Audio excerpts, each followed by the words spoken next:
Midika fiainan'ny vola miditra ao amin'ny kitapo-mbola-panjakana izay manamafy ny fahasahiranana ara-bola izay ny fanjakana malagasy, ny fiainan'ny fanondranana entana makany ivelany toy ny lavanila sy ny cobalt ary ny entana vokarin'ny orinasa afakaba nandritra ny 3 volana voalohany tamin'ity taona 2024 ity araka ny note de conjoncture navoaka ny banque FIB ny 9 Mai lasa teo ho ny mpahay toe-karena sady mpandalina raharaham-pirenena Serge Zafmaovo. Nahitana fiakarana hatrany amin'ny 5.10 isanjato kosa ny vidin'ny sakafo, 3.4 isanjato ny fisondrotry ny vidin'ny angovo ary 2.7 isanjato ny fiakaran'ny vidin'ny vary raha ity noty navoaka ny banque FIB ny Madagasikara ity.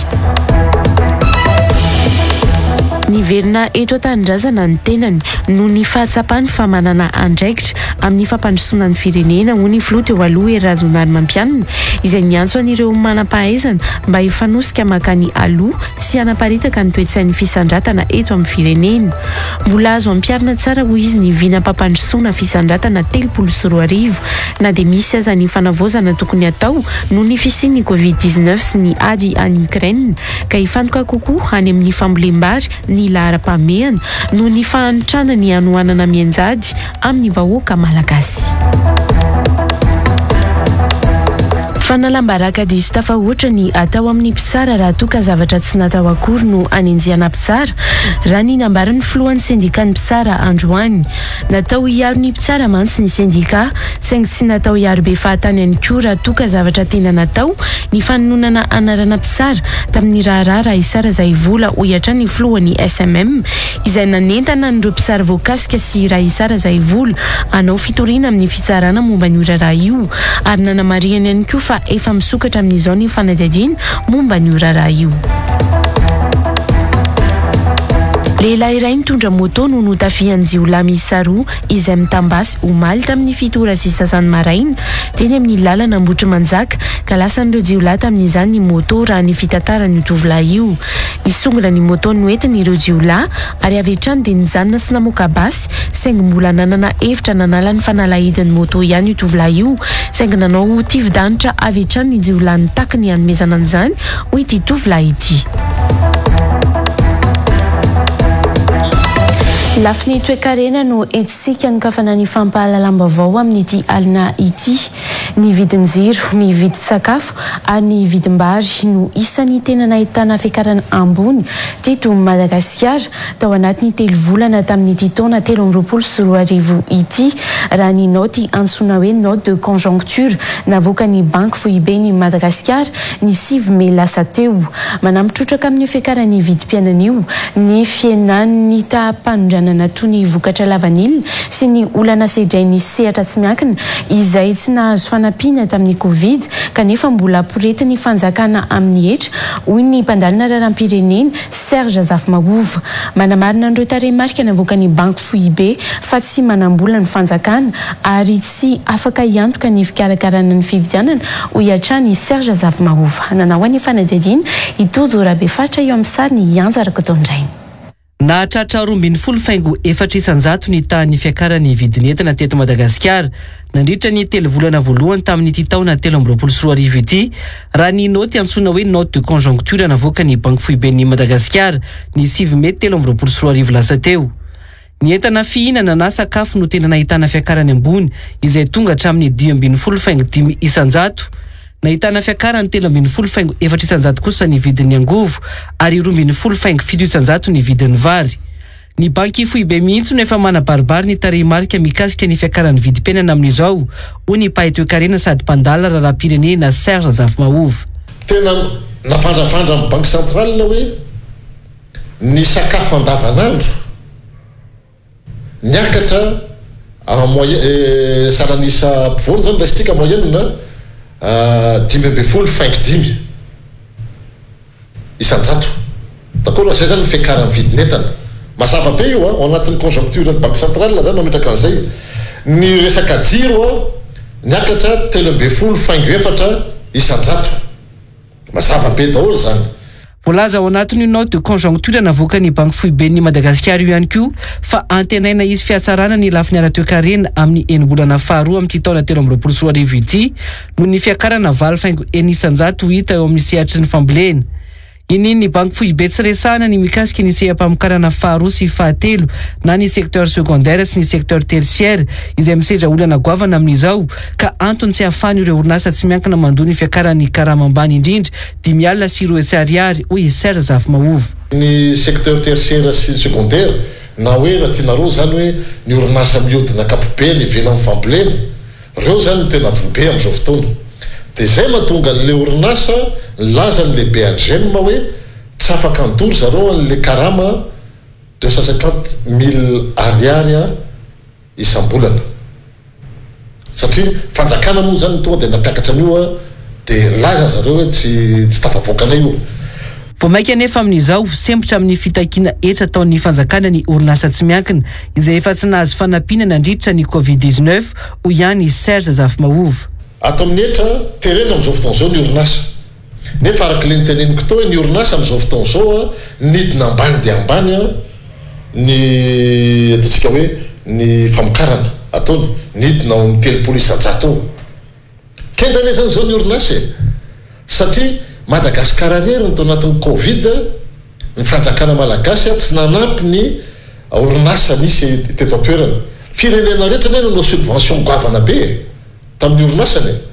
Na reo firenena na ny États-Unis zany na ny France zany ny tandritra rehetra reo nanao fa ny antsika ny fanampiana tokony amena amin'ny orinasa ny lanina tao anatina oeraoera incontrôlable ary nisy alatra be dia be tao anatin'ny financement Covid. Ny ena ihany koa ny tahan'ny fandroanana entana sy ny vola miditra tamin'ny Madagasikara tamin'ny fandroanana entana nandritra ny 3 volana voalohany tamin'ity taona ity raha io note navoaka ny banky foibe io. Voakasika manokana ny fandroanana lavanila izay niena 2,7 taona sisa no naondrana nanomboka ny volana janoary hatramin'ny volana martsa 2024 raha nahatratra 5,7 taona ny lavanila izay naondrana ny Madagasikara nandritra ny 3 volana voalohany tamin'ny taona 2024. Nahitana fianany miiba 3,3% ihany koa ny fandroanana cobalt ary miiba 5,3% ny fianany ny fandroanana entana nataon'ireo orinasa afakaba. Ny fianany ny fandroanana entana dia midika fa miena ihany koa ny vola miditra amin'ny Madagasikara hoy Serge Zafmaovo. Ny ena koa ny vokatra naondrantsika nakany ivelany. Ny ena satria ny ena zany ohatra zao ny resaka lavanila, ny resaka girofle, ny resaka cobalt, ny resaka ny vokatry ny entreprise franche ny ena. Ary io tsy hoe ny ena kely fa ny ena eo amin'ny 3,7 isan-jatony. Tsika zany ny ena be fidiram-bola Madagasikara nefa ny resa be mandeha foana ry hoe amoaka an'izao anao an'izao sy anao an'izao amin'ny vola inona. Mazava be ihany koa fa tsy manam-bola anaovana fividianana ny fanjakana malagasy hoy Serge Zafmaovo. Raha ny ena zany 43,3% ny ataontsika hoe ny quantité d'exportation antsika dia ny valeur en exportation antsika ny ena 41,1%. D'accord? Les volumes zany hafa dia hafa zany le valeur. Tsika zay zany tsy manana vola zany tsika anaovana ny élection. Aleo azava hitanareo zay zany le fiantraikany azo lazaina zany fa hoe faran'izay sahirana ny firenena malagasy io moa zany zareo rehefa tenenina hoe Madagascar est pratiquement en cessation de paiement. Bona samy laza zareo hoe tsy mitombona zany. Ka raha tsy mitombona reo maninona tsy zato isan-jato ny ataovy zato isan-jato raha hitako azy ny couverture ny ressources propres internes. Ao anatin'ny teti-bolam-panjakana sy mpantsina ny LFR ho avy manaraka eo no ahitana io tsy fananam-bola ny fanjakana malagasy io hoy Serge Zafmaovo. Ho tafakatra hatramin'ny 10,7% izy ny fiakinan-doha amin'ny vola avy any ivelany ahafahany mampihodina ny raharam-panjakana raha 9% ita io amin'izao. Zay ny mahatonga ny LFR io sahirany satria ho tratra amin'io manko ny lainga rehetra le loi de finance rectificative ho avy zany io tonga dia misy fitraika amin'ny vatana io ary amin'ny resaka loi de finance tsika zany taloha raha enimpolo isan-jato ny fehikinany toatsika amin'ny teti-bola mpanjakana amin'ny vola avy any ivelany raha zao fipetrany mety ho tonga io eo amin'ny fitopolo isan-jato mahery any farafakeliny par projection zany zany tsy manana ny élément rehetra fa za fotsiny zany manao fotsiny zany projection fotsiny zany hoe fitopolo 5 isan-jato anoany io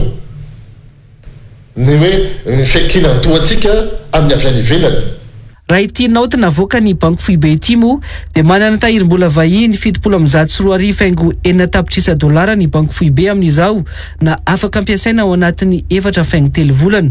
tahirina vola vahiny izay nahitana fianana raha oharina tamin'ny 3 volana voalohany tamin'ny taona 2024 izay nahitana tahiry 7.2 dolara afaka nampiasaina nandritry ny 5.2 volana. Fa diso fanapahan-kevitra ny fitondram-panjakana nandray ny fitantanana ny Tamberimbidy avy amin'ny fitrandrahana ny kela sy kobalta ao Ambatovy satria efa ratsy endrika amin'ny fitantanana ny harem-pirenena ny fitondram-panjakana hoy ny sekretera jeneralny Otrikafo Eliara Bevahiny Androany mahatonga ny ayay amin'ny mety ho fifandraisana izao fanapahan-kevitra izao amin'ny tsy fananany fanjakana vola ihany koa io fanapahan-kevitra io raha ny nambarany najoro tao anatin'ny filan-kevitry ny ministra ny mety ero amin'ny 24 lasa teo moa ny komity anoana ny fomba fitantanana anireo vondrom-bahoaka hitsinjara-pahefana izay hitantana ny tetikasa tanterahana amin'ny alalan'ny Tamberimbidy avy amin'ny orinasa Ambatovy. Mendrika Razafindratsima sy Andrabesotra no nanao ny fanadihadiana.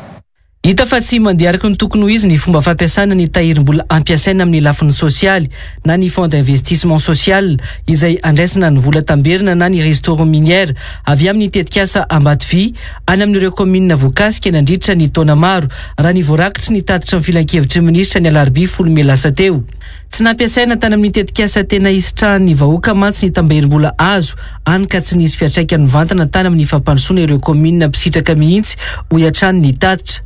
Na atao araka izany aloha ny fampiasana izay tamberim-bola izay mandra-pahita izay voaolana mahomby raha nitapaka tao anatin'ny filan-kevitry ny ministra.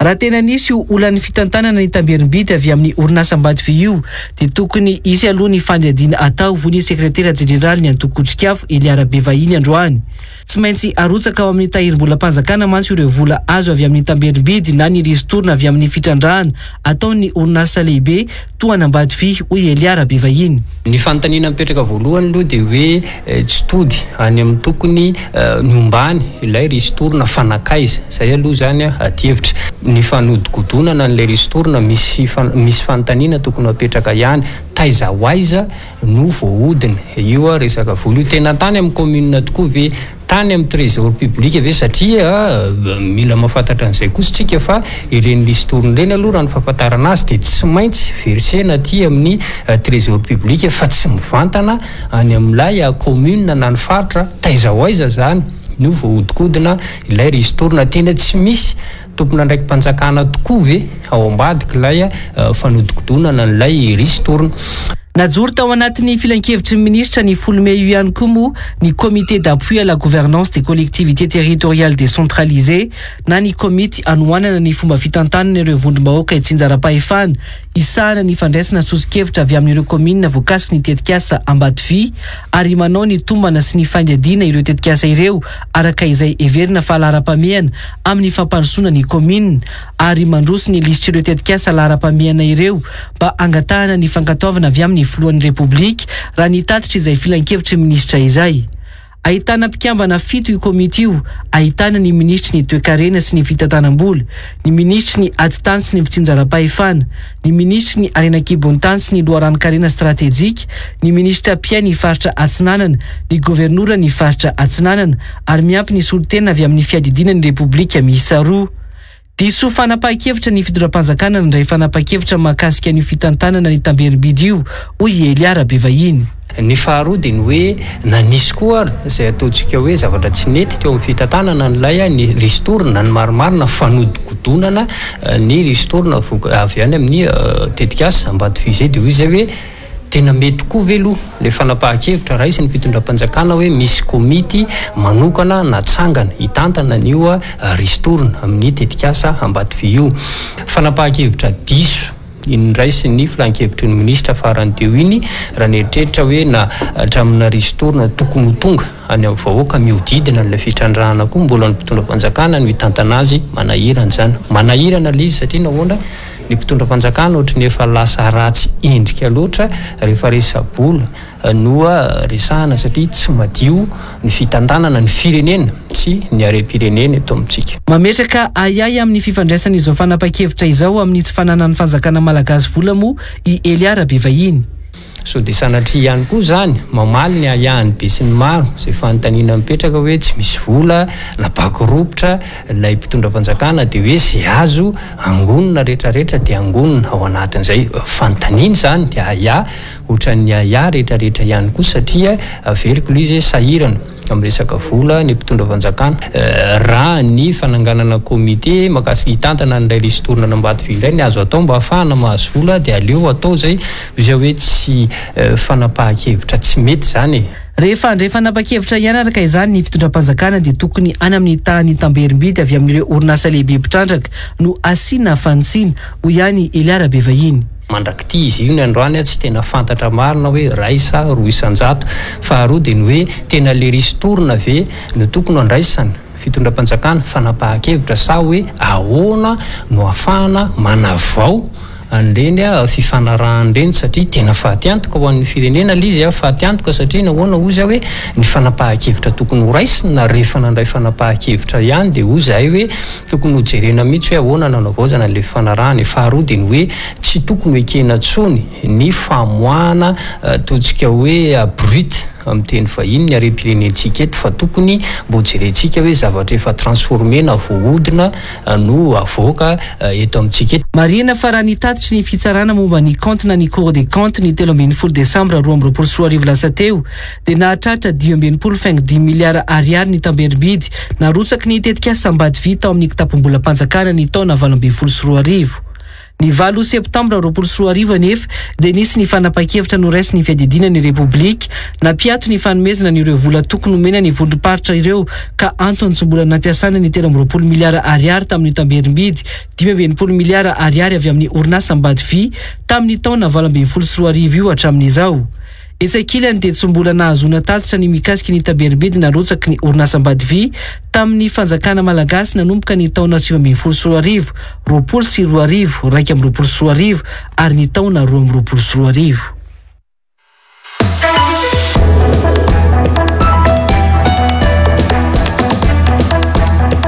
Vahiny fandaran'alina fety jour anio talata fa 9 ny volana May taona 2024 aoriny ny fampalalambavao amin'ny 6 ora alina eto amin'ny Real TV Madagascar Andriamatoa Jean Nirina Rafanomezantsoa filohan'ny afary malagasy iresaresaka makasika ny fiainam-pirenena sy ireo raha mafana eto amin'ny firenena amin'izao fotoan'izao anasana anao ary manaraka izany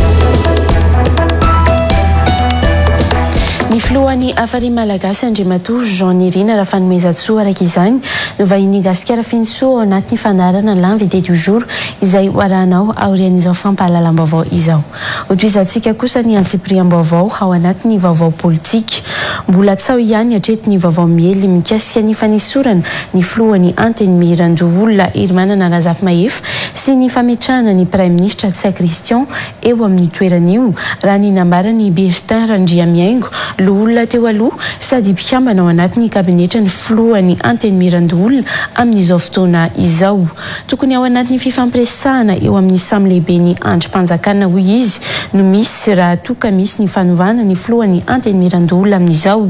izay ivina fa nanomboka tamin'ny fevriana faharoa ny anteny Mirandoolona ny volana oktobra 2024 no efa nandeha ny feo mikasika ny fanoloana ny filohan'ny anteny Mirandoolona io Todora Befatra sy Anjara Kotondray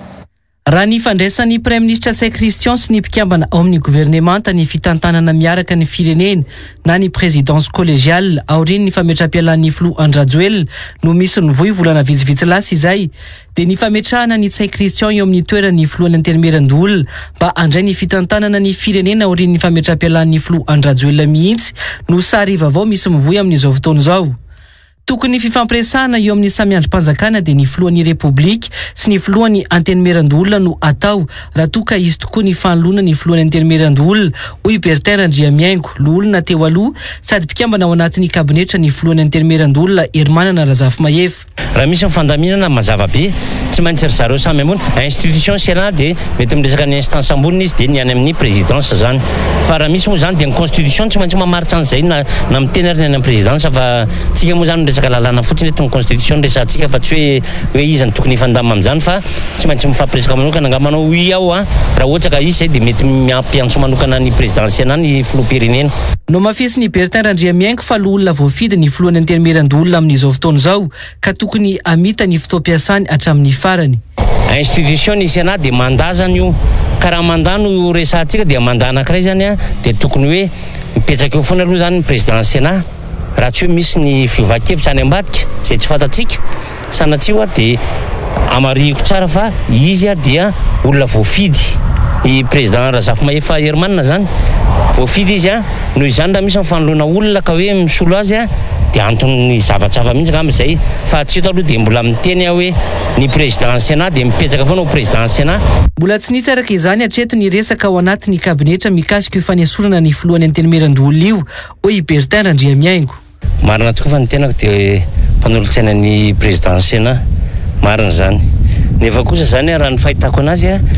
tsy mbola nisy resaka an'izany mihitsy tao anaty cabinet ary tsy mbola niresaka taminay an'izany ny président Sénat. Hatreto zany dia tsao ihany io resaka fanesorana ny filohan'ny antenimerin'olona io hoy Bertin Andriamiaingo. Fa dia matoky fa tsy misy fiovana fa raisiko rumeur izy tena rumeur io hatreto aloha zany fahitako azy. Tsy evina fa efa nisy ny fanoloana ny filohan'ny antenimerin'olona tamin'ny fitondran'ny filoha teo aloha Hery Rajaonarimampianina ka i Rivo Rakotovao no nasolo ny Honoré Rakotomanana ny farantaona 7.4 izany hoe heritaona mialohan'ny fifidianana filoham-pirenena ny taona 8.4. Mahatsapa manana andraikitra manoloana an'izao fantrana lalina mianjady amin'ny firenena izao ny filoha teo aloha Hery Rajaonarimampianina matony velona eto an-tanindrazana raha ny nambarany manoloana an'ireo tanora HVM ny sabotsy lasa teo vina pampandrosoana mbola azo ampiarina tsara ny fisandratana 3.4 na dia misy fanavaozana tokony atao noho ny fivoaran'ny toetra rà eto an-toerana sy eo amin'ny sehatra iraisany pirenena raha ny nambarany ny fambolem-baro izy no tsy maintsy atao lahara-pahamehana amin'izao vahoaka mahantra sy noana izao ny antso ireo manam-pahaizana mba hifanosika makany aloha mba hampandroso ny firenena araka izany ny filoha teo aloha Hery Rajaonarimampianina Toto Rabefatra sy Andra Ampesotra. Tokony ampidirina ao anatin'ny vinam-pampandrosoana fisandratana 3.4 norafetina tamin'ny 7.4 ny fanavaozana mahakasika ny fisian'ny Covid-19 sy ny ady any Ukraine ary ny fiovaovan'ny toetry ny andro amin'izao hoy ny filoha teo aloha Hery Rajaonarimampianina nandritra ny famelabelaran-kevitra nataony manoloana ireo tanora HVM nahitana ireo mpianatra teny anglisy ireo mpianatra toe-karena eny Ankatso ny sabotsy 13 Mey lasa teo. Raha ohatra ka ny teny hoe 3.4 tamin'ny taona 7.10 no teny an'izany zany hoe tokony teo amin'ny 12 na 15 taona teo eo zany no anaovana izay tetika pampandrosoana voasoratra tao anatin'ity boky ity izay ozy nareo hoe androany hoe mbola mitombony io président dia za mantsanareo hoe misy zavatra tokony amboaritsika ao anatin'ity tonga amin'ilay fiteninareo hoe anglisy moa androany dia le hoe update na hoe mise à jour am'le izy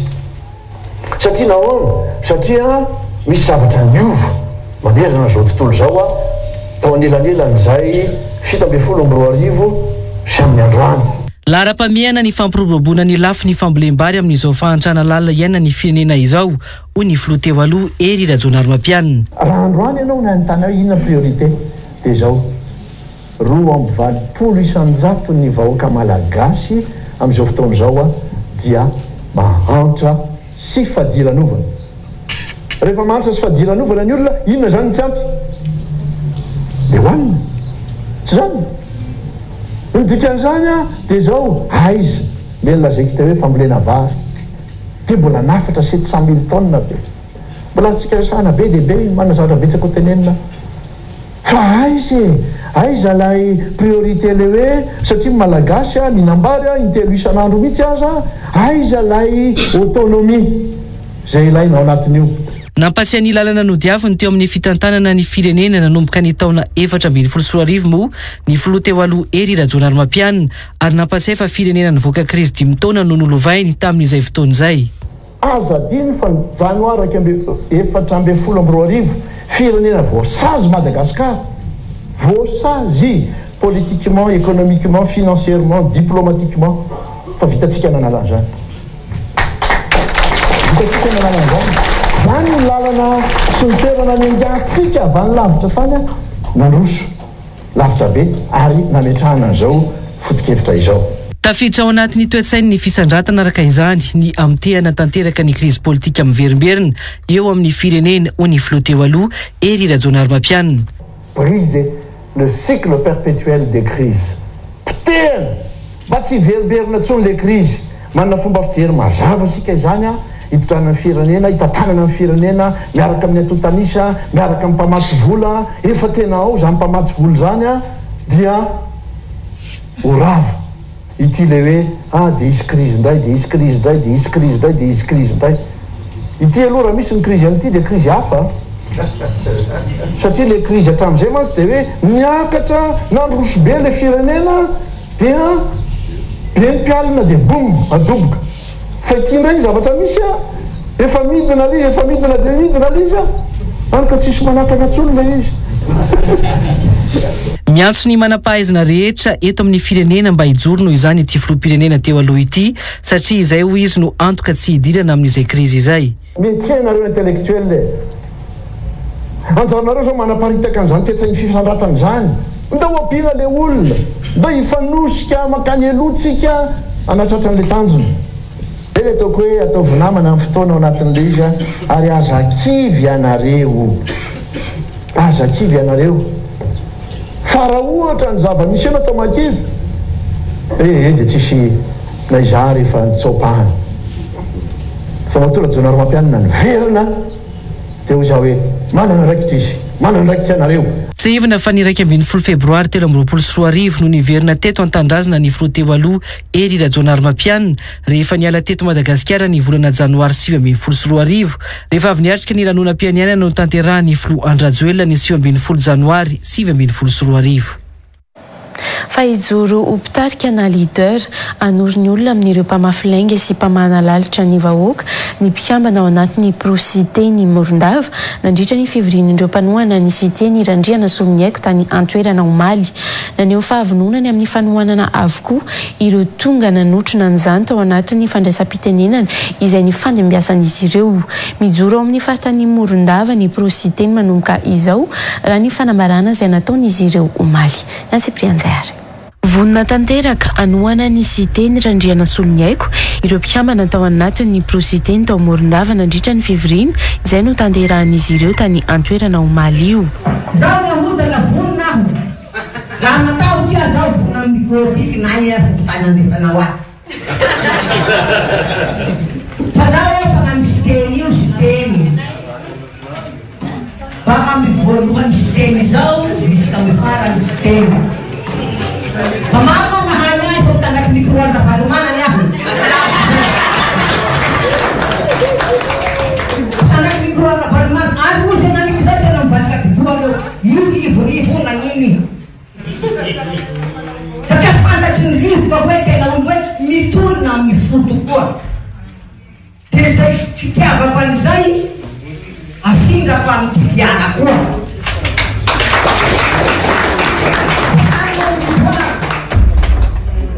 Panabayaran niya pinabuntan natin. Kasi ang siya raha ang pinatizay we temangaro ay no chika pa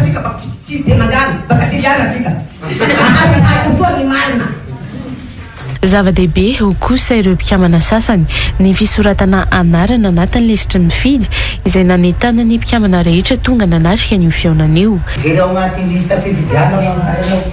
manondraka aroy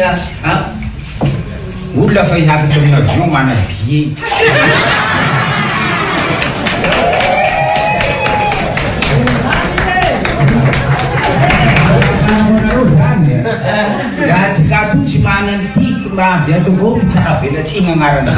Nambara tamin'ny fomba ofisialy araka izany fa mijoro hitarika an'ireo vahoaka Morondava ny fikambanana Prositeny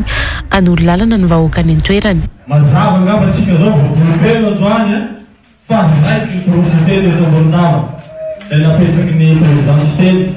Itsika reto zany voabolobelo rehefa any amin'ny fokontany misy atsika na amin'ny commune misy atsika hilaza ireo namatsika fa mijoro ny Prositeny eto Morondava izay tarihany reto mpivady reto efa natao présentation teo. Zay zany tia miavia satria tsika zao dia leader. Ny dikany hoe leader tsika mpitary. Tsika no manoro satria misy olo mety mamafilaiga, misy olo mamalalitsy,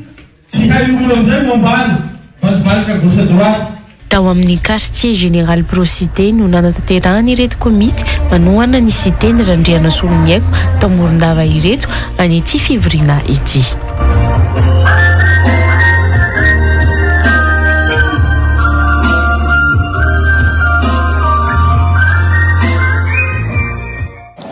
Lafomba vao hafa kosa indray natao hiaro ny mpitsara ny sendika ny mpitsara fa tsy natao hiaro be fahatany kosa raha toa ka tena nisy ny zavatra natao raha ny nambarany filohan'ny sendika ny mpitsara eto Madagasikara androany satra ny hiaro raha natao saingy raha toa ka tsy natao dia tsy maintsy miaro ny mpitsara ny sendika satria fanalambaraka no miseho raha ny nomariny namporisika ny andany sy ny ankilany voakasiky ny raharaha isa izay nahavoatona anarana mpitsara moa Imbitanarivo Andria Tsiorso izay filohan'ny SMM mba hametraka fitorohana isehon'ny marina amin'ny raharaha raha isara izay evolio izay nanona ny anarana mpitsara ambony misa roa ao amin'ny fitsarana. Nomena raha vao arivony sy tokony aina Randrianjatofo. Mety ho tezitra mavaoka raha hiteny amin'ny teny hoe ho an'ny olona izay voakasika manana zo koa izy hanao fitorohana hoe fanendrikendrehana tsisy porofo sy mety ho fanalambaraka azy. Ho an'ny olona izay niteny andre zavatra reny ny anany tiako raha ho ana manokana sy indrindra ho fitandrona an'izay hoe fitsarana sy ny asa fitsarana izay dia tokony aneo ny porofo mazava ary manana zo izy hitory fa misy ilay kolikoly misy ilay fifanomezam-bola tao anatin'izay hatreo aloha zany afaka teneniko hoe ho an'izay matsiaro tena zany anatin'ilay izy hoe voakasika ny sendika dia natao hiaro ny mpitsara fa izay kosa tsy natao hiaro be fahatany raha ohatra ka misy zavatra ka efa averea hoe natao tokoa ve le izy sa tsy raha natao moa le izy sarotra ny hiaro fahatany fa raha ohatra kosa indray le zavatra tsy natao le izy tsy maintsy miaro ny namanay izay satria ny antony fanalambaraka mety diso tafahoatra na sahala amin'izany ka ny anany an-taniko na ho an'ny andaniny izay nanao an'ilay dénonciation na ho an'ny ankilany izay victime ny endrika hitanareo ny zavatra mivoaka tahaka ireny dia aleo angamba isy ilay hoe fametrahana ny fitorohana fitoriana mba hisehon'ny marina tahaka ety ihany koa mba hisokatra zany ny fanadiadiana ao anatin'ny zavatra tahaka ireny satria simba dia simba ilay asan'ny fitsarana. Fa mahagaga ny fametrapelan'ny mpikambana avy amin'ny firaisamonim-pirenena ao amin'ny komity mpanara-maso sy mpanao tombana ao anatin'ny PAK na ny fitsarana misanany ady amin'ny kolikoly ho ny ministry ny fitsarana androany efa taorin'ny fametrahana ny solotenan'ny firaisamonim-pirenena mantsy vao ny ala sy ho mpikambana ao anatin'ny CSE PAK na ny komity mpanara-maso sy mpanao tombana ao anatin'ny fitsarana misanany ady amin'ny kolikoly io ny avy amin'ny firaisamonim-pirenena. Ny farany volana Marsa lasa teo moa no namoaka fanambarana ny avy amin'ny firaisamonim-pirenena amin'ny tsy andraisany anjara ao anatin'ny CSE PAK intsony raha tsy miverina amin'ny laony ny tony teo aloha ny vizotry ny raharaha eo anivon'ity fitsarana izay miady amin'ny kolikoly ity. Mbola nomena raha vao arivony sy tokony aina Randrianjatofo hatrany. Ny zavatra tsara ho faritana ane dia izao hoe ny société civile tamin'ny fanendrena ireo mpitsara telo ireo dia efa niditra tao anatin'ilay hoe CSE lay comité de suivi et évaluation isan'ny nandray anjara ny société civile. Ny tenako izao azany mbola tsy voatendry mpitsara dia efa nandray anjara tao anatin'io CSE io ny société civile fa efa taty aoriana zao vao niala tsy hoe tsy hompikambana tao anatin'ny CSE ny société civile fa tsara marihana fa ireo olona mpitsara voatendry ireo dia isan'ny hiditra tao anatin'ireo CSE ireo ny société civile fa andeha atao hoe magaga ihany fa hoe zao aty aoriana zao ny société civile vao laza ho nametra-pialana fa vao marina mihitsy fa isan'ny nandray anjara tao anatin'io fanendrena fanaovana tombana an'ireo mpitsara voatendry ireo ny société civile. Angamba ny raha tsy diso atao tany amin'ny volana février tany sa marsa dia isan'ny nandray anjara tao anatin'ny fanaovana tombana an'ireo mpitsara voatendry ireo ny société civile. Ny farany volana martsa tao anatin'ny fanambarana izay nataon'izy ireo moa no niala tsy hompikambana tao anatin'ny CSE PAC na ny komity mpanarama sy mpanantanteraka tombana amin'ny fitsarana misana ny ady amin'ny kolikoly ireo avy amin'ny firaisamonim-pirenena. Isan'ny nambaran'izy ireo tao anatin'izany fa tsy verina ao anatin'io sampan'io izy ireo raha tsy verina amin'ny laon'ny fisotry ny raharaha eny anivon'ny fitsarana miady amin'ny kolikoly. Isan'ny manana mpikambana ao anatin'ny komity mpanaramaso sy mpanantanteraka tombana amin'ny fitsarana misana ny ady amin'ny kolikoly io moa ny avy amin'ny ministeran'ny fitsarana, ny filoha voalohan'ny fitsarana ambony, ny procureur général ny fitsarana ambony, ny filohan'ny komity mitandro ny fahitsiana ary ny solotena avy amin'ny firaisamonim-pirenena. Lasa mandeha tsororo ny birao miady amin'ny kolikoly ka birao iray lasa misahana faritra roa araka ny fandaminana napetraka ho ny ministry ny fitsarana androany. Birao iray no natao isana ny fitsarana amin'ny ady amin'ny kolikoly io ho an'ny faritany roa raha ny nambarany ka miaraka amin'izany ny any Mahajanga sy Antsiranana ary mitambatra ihany koa ny birao ny fitsarana misana ny ady amin'ny kolikoly ho an'ny Toamasina sy Antananarivo. Tsy fampiny mpitsara no mahatonga an'io ho ny ny sindikany mpitsara eto Madagasikara. Nambaran'ny ministry ny fitsarana moa fa tsy misy fiantraikany amin'ny ady amin'ny kolikoly izany raha ny nambarany tamin'ny fametrahana andreo mpikambana ao amin'ny fitsarana misana ny ady amin'ny kolikoly teto Antananarivo androany. Nomena raha voaravony sy tokony iaina Andrianjatovo. Vao faritany telo ihany no misy ny fitsarana misana ny ady amin'ny kolikoly amin'izao raha tokatokony an'izany avokoa ny faritany enina manerana ny Madagasikara. Nanentana ny fitondram-panjakana amin'ny anokafana ny fitsarana misana ny ady amin'ny kolikoly io manerana ny Madagasikara ny filohan'ny sindikany mpitsara. Ny fahitanay avy aty amin'ny sindika azy moa zany io no mbola mety hoe ny ara-maté ressources humaines, matériel sy financière mety hoe mbola tsy atafatsangana fa raha tsy diso atoato mety efa isokatra koa fianaratsoa. Entanina zany ao anatin'izy le hoe tsy fampina mpitsara sy le hoe ny anafanganana an'ilay satria izy raha tiatsika koa moa tsy ny hoe tsy eto Antananarivo reny mety misy sehatra kolikoly ndraindray mety kivony justice aby le atoliara venao ny andeha anenjika any misy ny direction territoriale amin'ny Bianco fa na resaka défermance ny sisa sy ny procédure ao anatin'ilay izy mety tsara dia mety kamo le olona manao an'ilay fitorohana. Tsy misy fiantraikany amin'ny ady amin'ny kolikoly nefa izany hoy ny ministry ny fitsarana. No mariny fa tsy nofoanan'ireo fitsarana misahana ny ady amin'ny kolikoly any amin'ny faritra ireo fa efa andalam-pametrahana izany kosa nefa ny tompon'andraikitra. Fa tsy hoe foanana akory eo andalam-pametrahana an'izay tsy misy fiantraikany satria araka ilay fanazavana teo hoe ilay ohatra hoe Antananarivo zany zao dia misahana ray Mahajanga mandeha tsiroro zany ka araka ny fantatrareo teo hoe mety tsara ilay fifampizarana fa tsy hoe mampisy fiantraikany akory zay amin'ilay ady amin'ny kolikoly satria ohatra hoe Antananarivo zany zao dia misahana ny Tamatavy Mahajanga misahana Diego dia mety tsara zany ilay fandaminana hatreko aloha tsy misy hoe faritra adino fa mety tsara ilay fifampizarana compétence. tafapetraka tamin'ny fomba ofisialy androany moa ny filohan'ny fitsarana misahana ny ady amin'ny kolokolo eto Antananarivo sy toy ny mpampanololalana eo anivon'ity rafitra ity. Sara misa 4 hafa ihany koa no nahazo toerana androany. Lavim-baovao hafa kosa indray tsy maintsy isy ny tanora voakasika amin'ny fanatanterahana ny lalambe mikodana mamitohana Antananarivo sy Toamasina amin'ireo komina fito voakasika ny tetikasa izay andalovany ony ONE na ny ofisym-pirenena misana ny tontolo iainana tao anatin'ny fanadihadiana ara-tontolo iainana izay nataon'izy ireo. Ao anatin'ny fanadihadiana ara-tontolo iainana ny ONE ankehitriny izay nanomboka ny 1 meteo ary aharitra 2 volana ho hiatrany ny tale general ny ONE tao anatin'ny valandresaka ho an'ny mpanao gazety izay no tanterahan'izy ireo teny Antaninarenina. Mikaela Andry Anjaka sy tokony ainaka Andrianjatofo.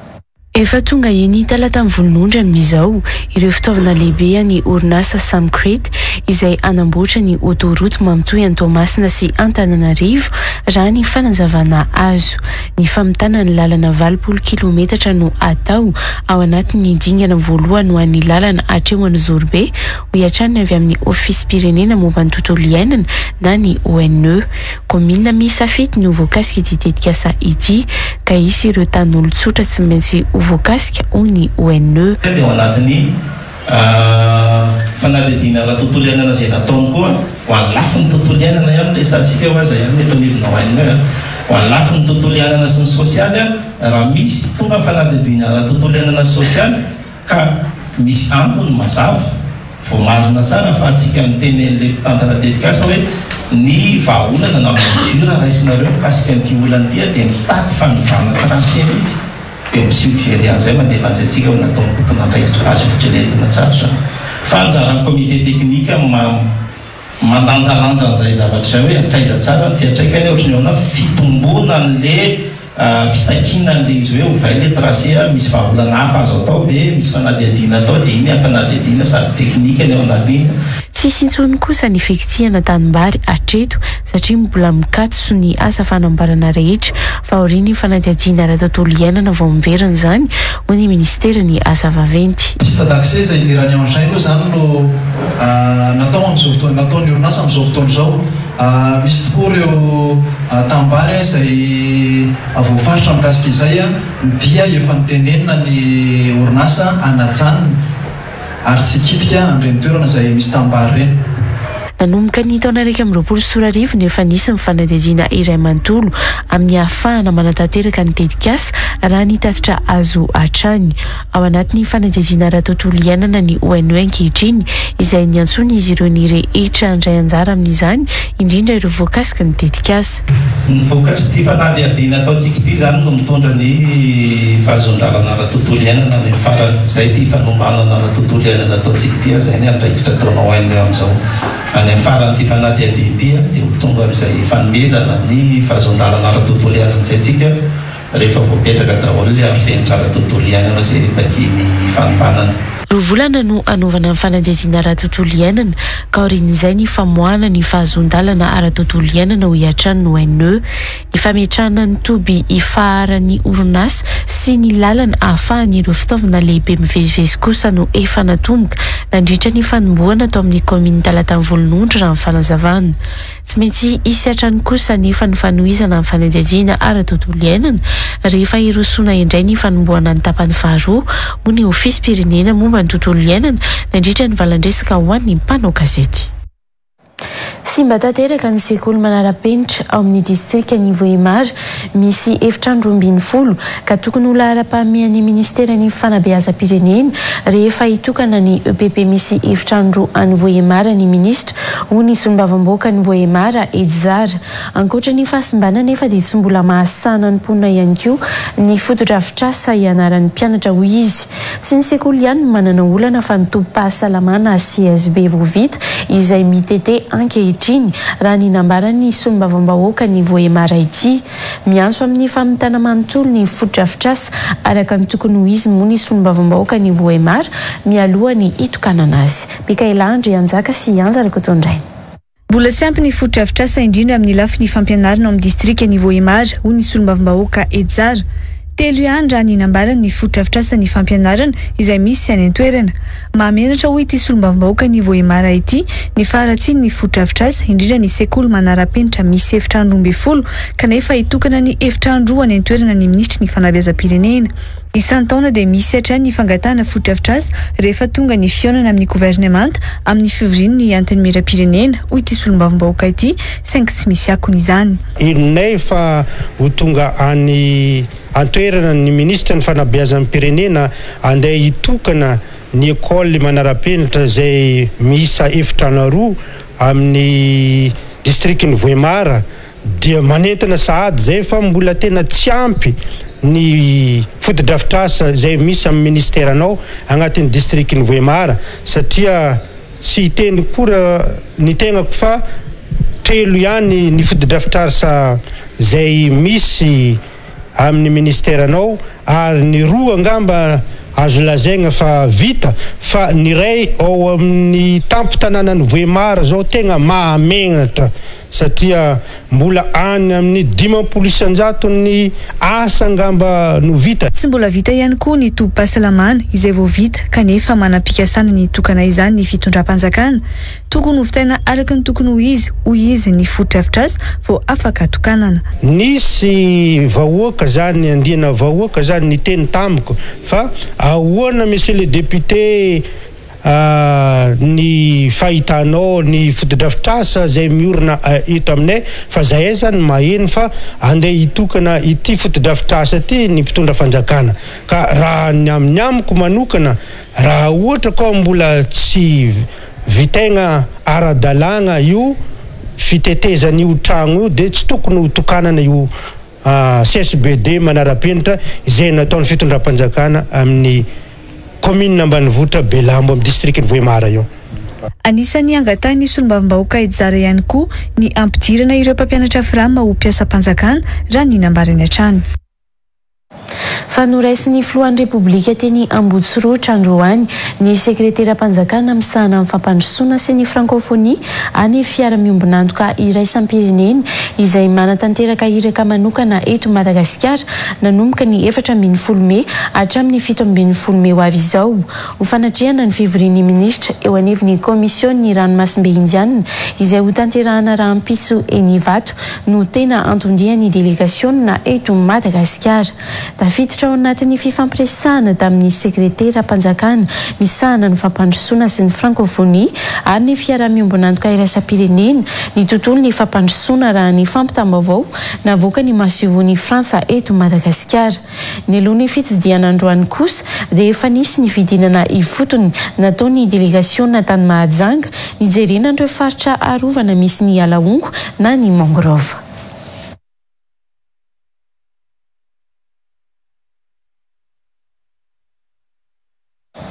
Fampandraharany anjerimanontolo miisa 300 izay efa nisotro ronono no tsy nandray ny tambiny fisotrondronon'izy ireo io nanomboka tamin'ny taona 2024 hatramin'ny androany raha ny fionana nataon'izy ireo teny amin'ny anjerimanontolo Akatso androany. Efa nanao ny fitakiana hatrany izy ireo tao anatin'ny 3 taona saingy isan'ny valin'ny fangatahana natao ihany koa aza ny filazana avy amin'ny filohan'ny anjerimanontolo fa nandoavana ny karama-mpampianatra tamin'ny fitokonam-be tamin'ny taona 2024 ny volan'izy ireo ho hiatrany ireo mpandraharany anjerimanontolo ireo. Mitaky ny andoavana ny fisotrondronono nandritra ny 3 taona io ireo mpandraharaha ireo androany tamin'ny fiantsoana mpanao gazety izay nataony teny Akatso. Teny atoerana eny Nambina Raveloar Sansi Andrabezotra. Nalaina tamin'ny fisotrondronono ireto mpandraharany anjerimanontolo ireto nandoavana ny karama efa-bolana hatramin'ny 9 volana ho an'ireo ampiasany anjerimanontolo nikasanao fitokonana tamin'ny taona 2024 ny vola fisotrondronono tokony naloa tamin'izy ireo efa hatramin'ny taona 2024 raha nambaran'izy ireo androany teny Ankatso. Nanomboka teo noho izany 3 taona nivezivezy nitaky io fisotrondronono io izy ireo raha ny anoamarin'ireo mpandraharany anjerimanontolo efa amin'ny sotrondonono ireo androany. Fanasorana mihitsy zany izy io fanasorana fanatra amin'izay dia filohan'ny université moa tompoko rehefa nanontanianay dia zao ny lazainy hoe nandoavana ny karamampiasa tamin'ny 2019 tamin'ny grevy sy ny 2020 ny CRCM reo dia nefa hatramin'izao zany le izy tsy fantatra hoe ahoana sy ahoana fa zay dia mandeha mitety makany ministère zay mizahatra tena napalaelo nefa reto namana reto efa reraka be dolo zay efa sasany efa marary sasany efa antitra be mo ny fiainana koa hitanareo tsara zao fa manomboka misonitra dia namanay sasany efa nisy nidosy fahafatesana. Nitangosana ny latsakemikisam-bolana ireo mpandraraha ireo tamin'ny fotoanan'ny asany saingy tsy nisy ny sitraka ny fisotrondronony akory amin'izao hiatrany ireo mpandraraha ireo. Raha total zany zay retraité tsy nandray an'izay dia eo amin'ny 130 zany zay. Latsaka kely personne mbola tsy misitraka ny pension anay satria io pension io zany raha tsy voaloha mihitsy CRCM na réglé CPR moa le 16% iny alohan'ny université fa ny CRCM koa alohan'ny université dia iny zany efa nsotomina tamin'ny karamanay isam-bolana mbola veriko moa le teny namako teo dia raha ny tokony ho izy zany tokony payeny isam-bolana iny kanefa ny tsy narotsaka ny université. Milaza ny ampiakatra ny raharaha eny anivon'ny filakevim-panjakana ireto mpandraraha misotro-ronono ireo raha tsy mbola mivaly ny fitakiana. Tena tsy réglé zany ty zavatra ty dia hiditra midingana lalindalina amin'izay zay ametraka fitoriana eny amin'ny conseil d'état zay zany sisanao ataonay farany dingana farany ataonay satria efa nametraka fitaraina an'izay tsisy valiny tato amin'ny présidence universitaire antérieur ministère dia hiditra midingana lalindalina zay dia niresaka fitoriana any amin'ny conseil d'état zay le izy tompoko. Niakatra teny Ankatso moa izy ireo androany ary nampiantso mpanao gazety.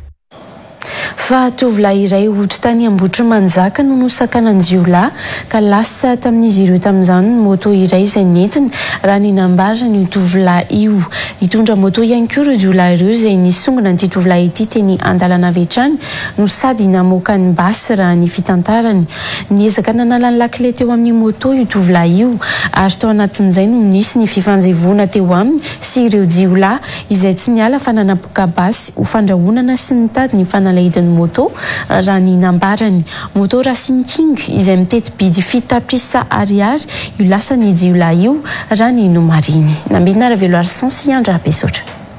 Tamin'ny fitora sasany maraina tamin'ny lalana yazo any Ambotro Manjaka iny omaly no nitranga ity fanafiana latra moto ity raha ny fitantarany ny Arandoza. Fotoana izay tsy napoiziny akory raha ny hanambarany no anisehoan'io tranga io. Tafiakatra amin'ny goudron dia teo no tonga dia nijanona izy roa lahy teo aloha satria zany depasy ana dia nijanona teo aloha izy roa lahy dia tonga dia niala le ray teo ambony moto dia nanainga ny akanjony dia to dia nisy basy dia taitra tamin'le izy dia za moa fazarako to dia manala lakiliana moto foana manidy lohany dia rehefa manidy lohany iny dia tonga dia nanapoaka basy indray mandeha izy nanenjika ana nenjehany any niaraka tamin'le lakile dia satria tsy voavoa mihitsy le moto raha tsy nanenjika ana tamin'le lakile izy dia rehefa nenjehany amin'izay dia fanenjehany tamin'ny basy teo foana zany dia nisy olona ivelany olona ohatrany tena manodidina teny no tonga dia batana tapika zany dia nipitika le lakile dia izy tsy nahitany le lakile tetỳ aminahy dia aiza izy le lakile teo dia le lakile latsaka tamin'ny tany dia tsy hitany dia io le lakile izy dia nalainy le lakile dia après nakan'le lakile amin'izay izy dia namelona an'le moto dia mbola nao ty fidanitra fandroany izy dia lasa izy avy eo. Efa mitovy amin'ny vidina fiara iray ny vidin'io moto izay lasan'ireo jiolahy teo Ambotro Manjaka io raha ny anambarany'ity tovolahy izay tompony ity. Le moto valeurana 35 millions de francs dia lokon'le moto mangamanga Racing King 180cc mangamanga ranoray le izy. Saika ahitany tranga alatra moto io avokoa ny toerana rehetra amin'izao. Nambaran'ity tovolahy iray izay nanaovana fanadihadiana ity ihany koa fa isan'ireo efa niara-ny alatra moto io ny tenany saingy ho azy tao amin'ny toeram-ponenany ihany no nanaovan'ireo olon-dratsy io asa ratsy io. No hamariny tamin'izany fa efa manana fanalahidy mitovy mihitsy ireo mpangalatra amin'izao. Le moto andro alady le izy andro atoandro amiray dia eo atokotaninay le izy dia mpangalatra rehefa pro le izy satria sendra mandalo izy dia ngamba tratran'le caméra de surveillance moa zany dia misy lakile pasy izy dia any amin'le lakile izy tonga dia mivany le tentany dia mivady dia mivelominy dia lasa izy dia hatramin'izao le izy tsy hita moa zany le moto. Ho an'ireo toerana misy ny caméra de surveillance ireny hita hatramin'ny fomba anatanteran'ireo olon-dratsy ny asa ratsiny.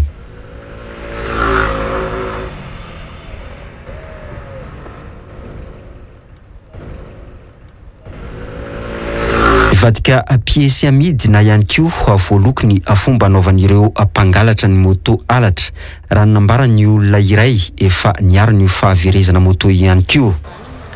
Misy monocotilette zany hoe atao pièce par pièce le izy zay zany tena ka matetika moa zay de misy moa sasany alefa androany amin'ny province le moto diandre zay vao diovindreo hoe amidy andre le izy fa reto atana zany presque atao pièce par pièce le izy. Ny tany aloha zao matetika foana ohatrany hoe tonga de garoutière misy ohatrany hoe fourgon fandefasana zareo le moto de tonga de alefany province de rehefa tonga any le izy lokony zareo satria ohatrany tamina vaovao fa nahita ohatr'izay koa mantsy zay de hoe lokony zareo le moto rehefa tonga any amin'ny province. Manodidina amin'ny 20 ireo nanao fitoriana momba ny halatra moto hatramin'ny fiandohan'ny taona 2024 araka ny taritra avy any amin'ny gendarmerie pirenena tao anatin'ny faritra Nalamanga.